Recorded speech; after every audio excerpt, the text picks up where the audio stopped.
Hello, ladies and gentlemen, and welcome to my Week 3 Top 25 predictions. There are some non-top 25 games that I chose to include in this, but we are definitely toning it down this week. There's not as many good matchups as we would like to see, the best ones being on the screen right here. After that, it kind of drops off.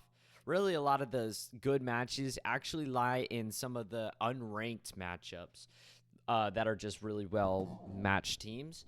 But let's not talk too much here on the intro. Let's get straight into this. Like and subscribe would help. A comment always helps. Let's go. So Arizona at Kansas State. Arizona definitely did not look good in their first two games. Against New Mexico, high scoring shootout where Arizona scored 61 points and allowed New Mexico to score 39. You'd think the NAU game at Arizona would be follow the same pattern. No, instead Arizona cannot figure out how to put this game away. Only wins 10-22.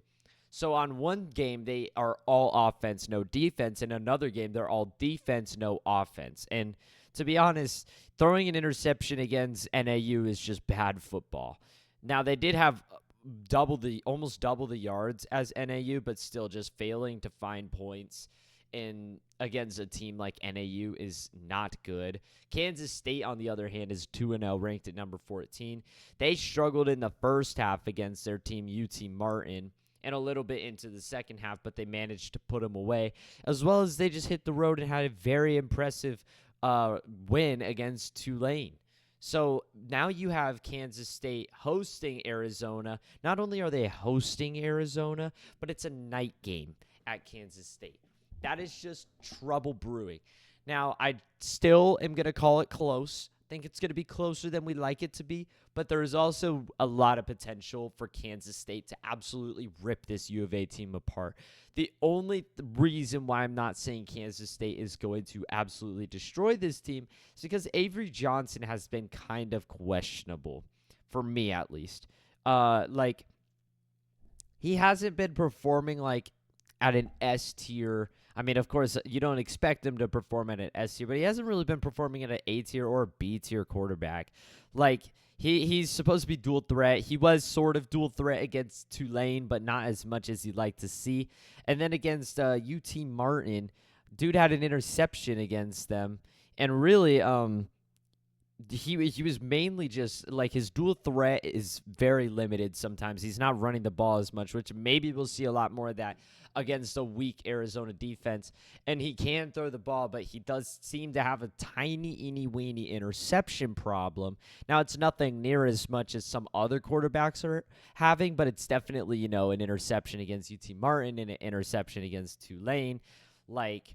It's not I guess he didn't have an interception against Tulane. I'm just making shit up. So, not really too bad of a problem, but I'm worried that him stepping into this game, he might find an interception problem or have like a turnover problem. You never know with these newer quarterbacks. But if Avery Johnson locks in, he can rip up this Arizona defense. They're not that good of a defense. They're mainly offense. And I do think Kansas State's offense will be able to give Arizona a hard time.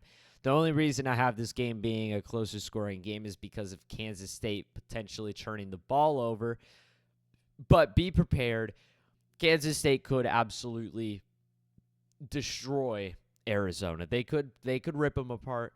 I don't really see any opportunity for Arizona to win this game. I don't think they have the skill, the talent, or the ability to do that. It's not even just me being a fucking ASU fan, of course. That's literally just what I think. I don't think they are going to be that good of a team going into this year. UNLV at Kansas, first non-top 25 matchup, but that's because I am taking the Rebels in this game. So I have Kansas, or I had them at my Big 12 predictions. I had them being like 13-1 going to the Big 12 championship. But a major problem with Jalen Daniels is dude is having such a hard time being a quarterback. He's already got 4 interceptions on the year, and he really has a hard time completing a lot of his passes. I mean, his first game against Lindenwood, he really didn't perform that well, didn't put up that much. But, it's like, okay, there could be a reason why. But in his second game against Illinois, he performed way worse. And this UNLV team is arguably a much better team than Illinois or Lindenwood. I mean, UNLV already shocked the world going into Houston and just dominating like that. Now, Houston's not that impressive of a team, but then Houston turns around and plays Oklahoma all 4 quarters and only loses by 4 points. And then UNLV destroys Utah Tech 72-14. I think UNLV is actually a stellar team. They might be the running group of 5 team to make it to the college football playoff this year, because they were already a team that rose up last year after being a notoriously bad football program. They rose up last year, and they seem to continue this trend. The line is Kansas by 7. I think that's silly talk. I've got UNLV by 7. Now, if Jalen Daniels can lock in, start completing passes, and not be such a turnover machine, Kansas wins this game because their defense is good. However, Jalen Daniels has seemed to be unreliable, and I'm going to count on him being unreliable in this matchup. I'm taking UNLV. Alabama at Wisconsin. This looks like a game you'd want to call as an upset. I think the line being 16 for Alabama is a little bit much. I'm going to say Alabama wins it, but kind of how they won against USF, except not as dominant in the 4th quarter. It's going to be close football. It's going to be loud football, 9 a.m. You best believe Wisconsin fans are going to show up to that game. They're already 2-0. They haven't been performing the best in their matchups, but I think that Alabama might struggle with this Wisconsin team on the road, but they'll put it away at the end. It's kind of disappointing that this is one of the games of the week. Wisconsin football is just nowhere near what it used to be, and you can't rely on this team. Oklahoma State at Tulsa. Oklahoma State is favored by 20 points, hitting the road against Tulsa. I don't really know anything about Tulsa except they've been pretty bad at football.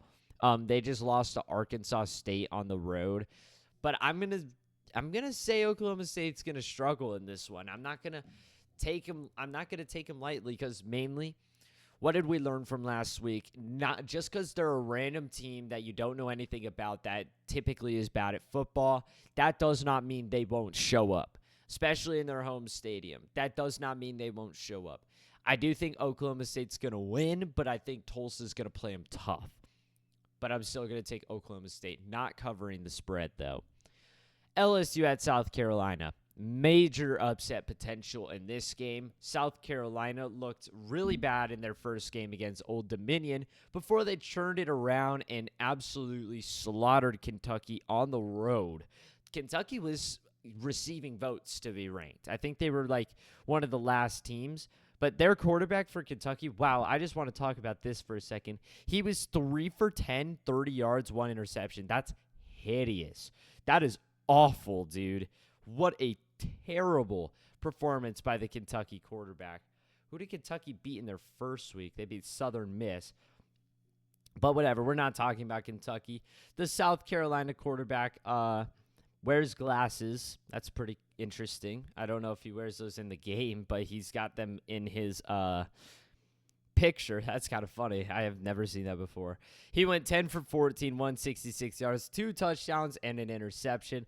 The running back, 13 carries, 54 yards, and a touchdown. So if anything here, there was a pick 6, just as I was about to say. If anything here, South Carolina's defense showed up. LSU, after their USC game, they look like they have a solid defense and a respectable offense. Not the best offense, but definitely a respectable offense. They did struggle against Nichols. I mean, the game was never done. The game was never over until about the 4th they just put on 3 back-to-back scores in the 3rd quarter to put them up, but then there was no more scoring. Their quarterback Garrett Newsmere, I don't know how to say that name. He went 27 for 37, 302 yards and 6 touchdowns. So he had a pretty good game, but they still allowed 21 points. You have to hit the road, go to USC. This is hard. You have to play the second USC team. Can you win this game? I'm going to take LSU just because South Carolina performed poorly against Old Dominion in their first game. But they're favored by 7, literally by 7. I'll take them by 7. I think it's going to be close, though, higher scoring affair.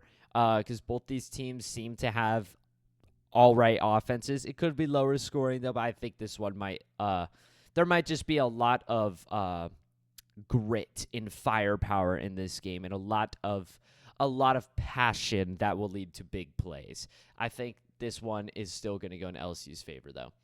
Boston College at Missouri. Sorry for this absolutely hideous background picture. I could not find anything for Missouri, but Boston College, welcome to the top 25. Enjoy it while it lasts, because it's not going to last for much longer.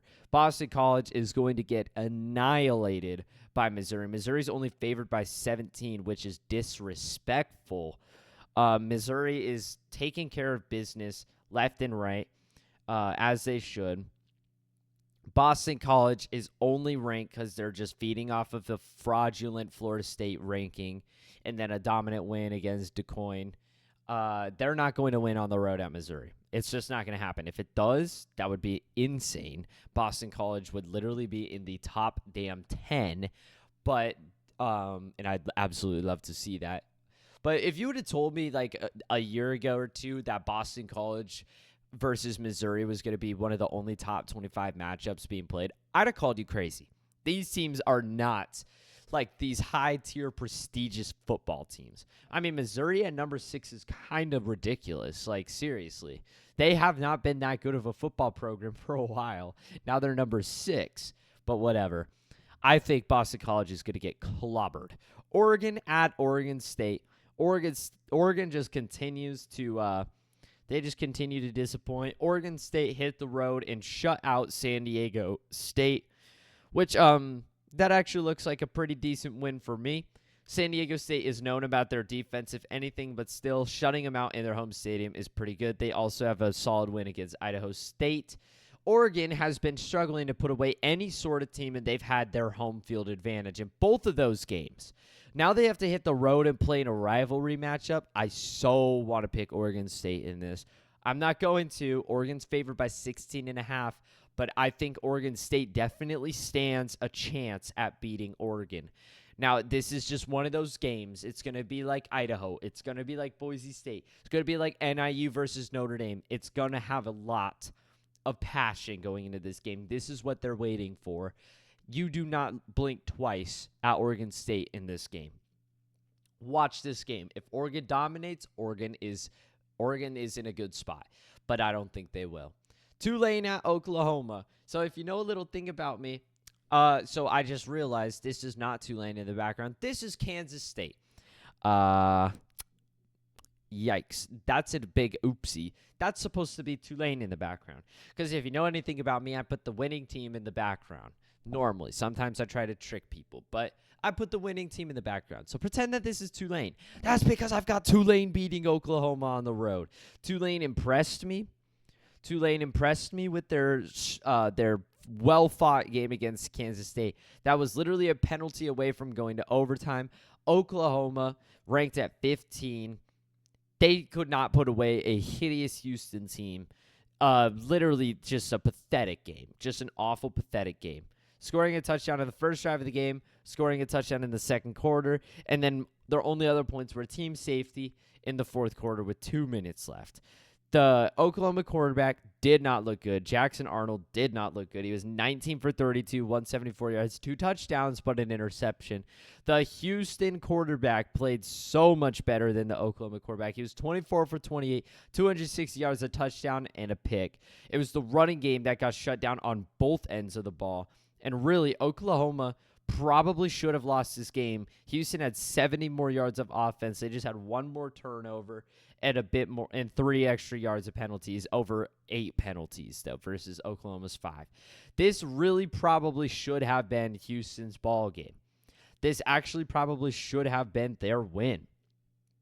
They just took too much time. To win the game. They were at the Oklahoma 22, and I don't know. This thing is completely glitched out. All right, I'm not going to read that anymore. ESPN is just so glitchy. But all in all, Oklahoma performed like shit. Tulane performed really well. There was a game not a couple years ago where Tulane hit the road to play Oklahoma and played them very, very well and just barely lost. So why can't they perform very, very well and win, especially since it's a better Tulane team and a seemingly pretty bad Oklahoma team? I don't think Oklahoma, with their strength of schedule, is going to last. I don't think they're going to last in the top 25. They have to play Tennessee, at Auburn, Texas, at Ole Miss, at Missouri, host Alabama, at LSU. This team is not going to last in the top 25, and I think Tulane, of all the teams, is going to be the team to really show us that. Give me Tulane, big-time upset pick. Notre Dame at Purdue, another upset pick. So, of course, it's easy to just turn around and say, oh, well, I'm going to pick Notre Dame to get upset now after they lost to NIU. That would not be the case if they were hosting Purdue here. But this is a Purdue team that I think has actually improved. Their quarterback played very, very well in their first game against Indiana State. He literally went 24 for 25, 273 yards and 4 touchdowns.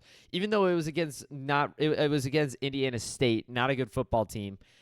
He still, I mean, the precision and the accuracy to only miss one of your 25 throws, it is still a solid performance from a quarterback.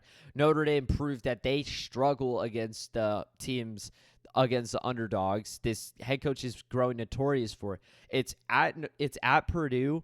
It's going to be a top 25 matchup. Purdue fans are going to show up to this game, and Purdue is notorious for upsetting. I already have on my predictions Purdue upsetting Oregon later this year. And I actually think that Purdue could rise up to be one of the better teams in the Big Ten because the rest of it kind of just looks relatively bad right now. Wisconsin, Illinois, Iowa don't look good. Illinois, of course, just beat Kansas, but they literally got handed that game by Kansas on a silver platter. Northwestern lost at home to Duke. Michigan State, they're trucking along. I guess they might be difficult. Indiana, they're trucking along. They haven't played anybody, and they've been just killing their opponents. But ultimately, Purdue gets to host Notre Dame. They get to host Nebraska, host Oregon, and host Penn State. The only real, tough game they have is at Ohio State. That's going to be a guaranteed loss. But I think Purdue could rise up to be a very solid team. I'm liking what I see in Notre Dame taking a step back. Riley Leonard proving that he isn't that good of a quarterback, just not reliable, not consistent. Even when he was at Duke, he really didn't put up that crazy of numbers. I'm going to take Purdue in one of those crazy upsets. I could be completely wrong about this, but I love Purdue. I love the upset with Purdue. I think that this could be one of those major upsets Purdue provides. Utah State. Cam Rising is injured. We don't know the status of his injury, but all that matters is he's injured, and we know how Utah performs when he is injured. It's also at Utah State, and I'm going to pick Utah State. Just 1 second. Utah State quarterback is Bryson Barnes, the former Utah quarterback. Not only is he going to have to play his former team that he left for a starting quarterback position, that Utah team that was his former teammates are going to play their balls off after Bryson Barnes left. They're going to absolutely give this guy the hardest game of their life. They're going to rip him to pieces. As well as Bryson Barnes was not a good quarterback last year for Utah. I mean, there's a reason they finished unranked and lost their bowl game. I think they lost to Northwestern. Bryson Barnes was not the guy. Cam Rising could come back in this game healthy, or they could sit him out. But still, I don't think, no matter what the situation is, Utah is not losing to Utah State, especially after how Utah State performed against USC. Getting shut out 48-0. 48-0. I know it's USC. They're tough, but Bryson Barnes, were you alive? 18 for 27, 103 yards, and a pick for Bryson Barnes. He's not Utah State's big quarterback. He's not their guy. Utah State is not winning this game. Georgia at Kentucky. I believe there's one game after this. I'm not too sure. Georgia at Kentucky. There's just no room for upset here. Georgia, I picked Georgia to win last time. I think Kentucky might score a little, and Georgia might struggle a little bit because they just did this last year with Auburn on the road. Like they dominate, but they struggle just a little bit. Might be one of those games, but after looking at I did this before I even realized how awfully the Kentucky quarterback played against South Carolina. This could be like 79-0. Not even kidding. No, I'm kidding. All right, Maryland at Virginia. Yeah, Maryland at Virginia. I've been talking about Virginia a lot. I've been anticipating this team a lot and trying to get the word around that this team is better. They managed to pull off a big win against Wake Forest. Now they get to host Maryland, and it is a night game. I do think that Virginia fans will show up to this game. If they don't, they don't, but I do think they will a little bit. I'm liking what I'm seeing from the Virginia quarterback. He's 50 for 66 on the year, 654 yards, 5 touchdowns, and 2 picks. The Maryland quarterback is 46 for 61, 564 yards, 4 touchdowns, and an interception. So both quarterbacks are kind of in the same range, with Virginia the Virginia quarterback doing just more of everything, including interceptions. Running backs are almost completely split, except the Maryland running back has 101 yards, 1 touchdown, 26 carries. Virginia running back has 107 yards, 1 touchdown, but 16 carries, so he's done more in 10 less carries. But Maryland definitely seems to have a very solid receiver. This is a pretty even matchup. But again, I'm going to take Virginia. I think they are a just unforeseen team right now, flying completely under the radar because they're Virginia. They're flying completely under the radar. And ultimately, Maryland just lost at home to Michigan State, which Michigan State is not – I mean, they might be a bit better considering they've got the Oregon State head coach over there now, and they might be building something because he's proven he's a good head coach. But I just don't think – like, losing to Michigan State in your home field, that's a bad loss. That's a really bad loss. The Maryland quarterback got pretty much completely outperformed by the Michigan State quarterback. And the Michigan State quarterback even had 3 interceptions. Like, Maryland literally got out-yarded by 160 yards. Both teams had a shitload of penalties. Maryland won the time of possession game, and Michigan State had 3 turnovers, and Maryland still couldn't win that game. I think Maryland is a bit worse than people think they are. I got Virginia winning again, making them 3-0 before the schedule starts to get interesting for them. I really, really think people should keep an eye out for Virginia until they lose. I think people should start to pay attention to them. But that's the last game we've got today for our Week 3 Top 25 predictions. Let me know what you guys think about your predictions in the comments down below. Like and subscribe would help. A comment always helps, and that's all for me. Adios.